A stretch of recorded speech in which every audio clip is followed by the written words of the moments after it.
আসসালামু আলাইকুম বন্ধুরা, দেখতে পাচ্ছেন আমগুলোর কি অবস্থা। শীতের মধ্যে আম। আমি 2 বক্স আম এনেছিলাম বাসায়, 1 বক্স কেটেছি, সেইগুলোর এই অবস্থা। দেখুন, মনটা অনেক খারাপ হয়ে গেল। কি করার আছে আর বলেন। এখন অন্য একটি বক্স কাটবো।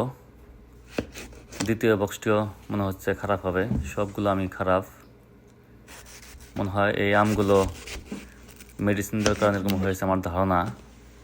আপনারা অনেকে ভালো বলতে পারবেন না শীতের কারণে, কিন্তু আমার মনে হয় না শীতের কারণে এরকম হয়েছে। কারণ আম তো সবসময় কিনে খাই। গত 15 বছর যাবৎ খাইতেছি বিদেশে আম, এরকম সহজে হয়নি।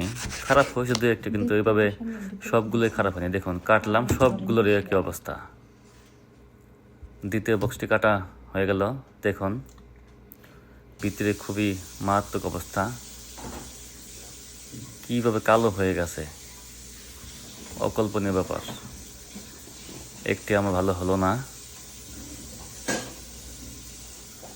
কি অবস্থা দেখেন। অবশ্যই এটি মনে হয় মেডিসিন দিয়েছে আমার ধারণা। এখন সবগুলো ফেলে দেবো গার্বেজে। দ্রুতই প্যাকেট করবো। এখন প্যাকেট নিয়ে যাচ্ছে বাইরে, ফেলে দেবো চারতলা থাকে একদম বেসমেন্টে। তো সবাই ভালো থাকবেন বন্ধুরা, দেখা হবে আবার নতুন কোনো ভিডিওতে।